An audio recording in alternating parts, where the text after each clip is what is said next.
Let's talk about the New Orleans Saints. This was a team last season. A lot of people say, hey, that's a sleeper team. They're going to compete and they're going to win the NFC South or even make a deep playoff run. And I can admit when I'm wrong. I thought this team was going to make a deep playoff run, and I thought they were going to possibly go all the way. For the simple fact, you're bringing back in Michael Thomas, who at the time before he got injured was one of the best wide receivers in the league. He was taking the league by storm. A lot of people forgot that because he hasn't been healthy in the last 2 years. Alvin Kamara, one of the best do-it-all running backs in the league. Jameis Winston showed, hey, if he doesn't turn the football over with this defense, they could be on to something. The offensive line at the time was being full, and they were healthy and they were able to block in space. Instead, the complete opposite happened. Sean Payton retired, insert Dennis Allen, and oh brother, did this offense take a hit and did this team take a hit as a whole. They finished 7-10. They did finish the season strong, which is part of the reason why they are bringing back Dennis Allen. But when I look at this New Orleans Saints team, their cap situation is disgusting and it is horrible. Their cap is one of the worst in the NFL. They have to find a way to shed some money, and they're probably going to kick a lot of these contracts over to signing bonuses and just try to make this thing similar to how they did the last 2 to 3 years, to where you're just kicking out so much money and just roll it forward and you just deal with it later. And it's worked for the most part with the Saints, but it's finally catching up to them. Cameron Jordan is an amazing pass rusher for this team. Had 8.5 sacks, but he has $23.5 million left on his contract. They can't cut him because you only save $2 million by cutting him, and you'll do more harm than good long term by cutting his contract. And you have nice pieces on this team, such as Marshawn Lattimore, Ryan Ramczyk, and Chris Olave. But when we talk about this cap situation, it's ugly. Because like I just said about Cameron Jordan, then we have Alvin Kamara's contract. $16 million he is due in 2023. $19 million left guaranteed on this contract. So cutting him does nothing for you, and he has regressed. Half of it is play calling, but he's not the same player on the field. 897 rushing yards with 2 rushing touchdowns, and only 490 receiving yards to 2 receiving touchdowns. When Sean Payton was in charge, that wasn't the case. Sean Payton was using him to the full effectiveness, and he was one of the best players on this offense. He's taking a step back. Jameis Winston is also due some money on his contract as well with Taysom Hill. Jameis Winston went out with a back injury, so they just said, hey, you know what? Let's insert Andy Dalton. And for whatever reason, Dennis Allen loved him some Andy Dalton, and he stuck with him from that point forward. And it did more harm than good to this team. Andy Dalton had 18 passing touchdowns to 9 interceptions. And remember the 2 pick sixes he threw that Thursday night against the Arizona Cardinals? Yeah. Andy Dalton is not a starting quarterback in the NFL anymore. Andy Dalton is just a backup playing starting quarterback for the New Orleans Saints. And the New Orleans Saints also have a head coaching problem in Dennis Allen. Did finish the season strong, but long term, I do not believe that he will be a good head coach for this team. Their defense did show up this season. I have to give him credit for that because he's their former defensive coordinator. They were 5th in total defense, 2nd in passing defense, 23rd in rushing defense. And the reason why they were 23rd in rushing defense, they led the league in turnovers. They turned the football over a lot, extremely. And when you compare that between Andy Dalton and with Jameis Winston, that's a recipe for disaster. And it's not just those guys. I can go back and give you an example to what happened. They had the Tampa Bay Buccaneers on the run, not just once, but twice this year. And instead, they lost both of those games.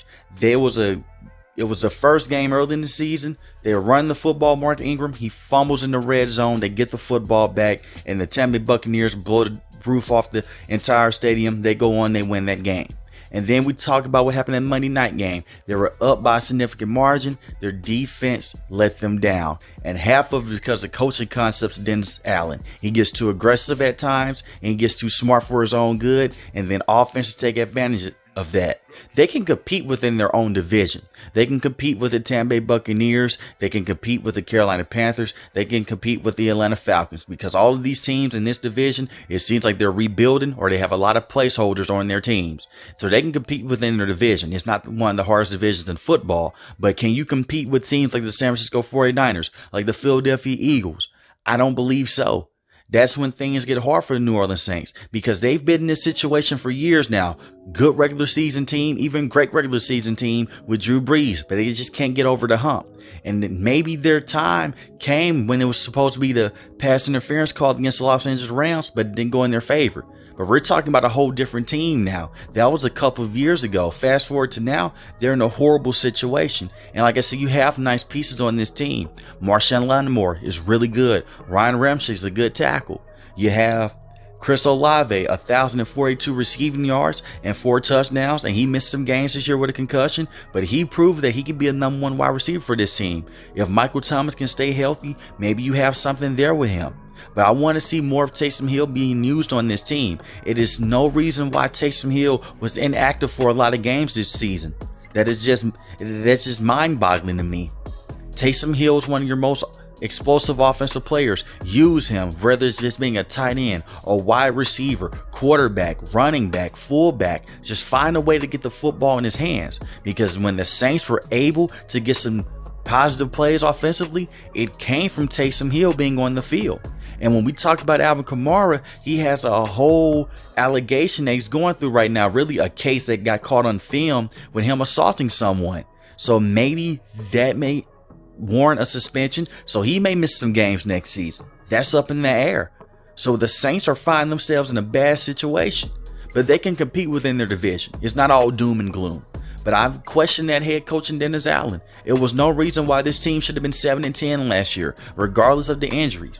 And I'm not trying to compare Dennis Allen to Sean Payton, but Sean Payton dealt with similar circumstances before, and he got this team to the playoffs, and he got this team to win some playoff games. I understand that the Drew Brees era is gone, but we saw what Jameis Winston was with underneath Sean Payton. I know that Jameis Winston is not a top 10, not a top 15 quarterback, but I do believe he's better than Andy Dalton. I believe that the system gels better underneath Jameis Winston.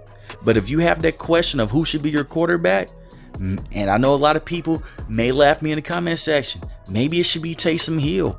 Maybe it should be him. I know that he's not one of the best passers in the world, but you get some positive plays out of Taysom Hill, and he can do a lot of things for you on the field. I know that's like a Swiss Army knife.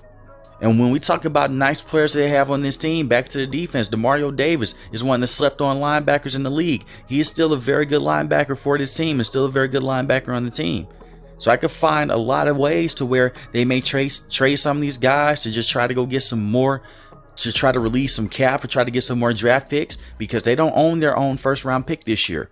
They traded that last year to the Philadelphia Eagles, and then they traded Sean Payton in a weird way to the Denver Broncos, and they got that pick now. So they do have a first-round pick. It is super late in the first round, but you do have a first-round pick this year. It's better than not having one at all. And I can see a situation to where they may want to get a pass rusher, a guy that may be a replacement for a Cameron Jordan, or a guy that you want to pair up with a Cameron Jordan, or just try to get a guy offensively that can come in here and help you. But this team has a lot of question marks, and it's not pretty right now. Like I said, in their division, they're still a decent team, but outside their division, they could be easily one of the worst teams in all of football. And their secondary is still good. Tyrann Mathieu was a decent safety for them. He was still good. And that was a power play move that they made. They went all in last year to try to go and push all their chips in, and it failed. They put all their chips in, went out there and signed Tyrann Mathieu. They went out there and said, we're going to bring back Jameis Winston to a 2-year deal. Let's get this thing going. And instead, it didn't work out. And Mark Ingram is not the same running back he was years before. I know people love him off the field. He's a great guy to have around the teammates. He's a great locker room leader. But on the field, he was not the same running back. So let me know in the comment section, how do you feel about the New Orleans Saints moving forward, and what can they do to get out of this situation? To me, it seems like a team that is avoiding to rebuild, but eventually they're going to have to just completely rebuild and just tear the entire thing down. And I think they'll start after next season. So let me know in the comment section how you feel about the Saints. If you're new to the channel, hit the subscribe button. If you like the video, hit the like button. Most importantly, we want each and every last one, guys, stay safe, stay positive. Thanks for watching the video, guys. Peace.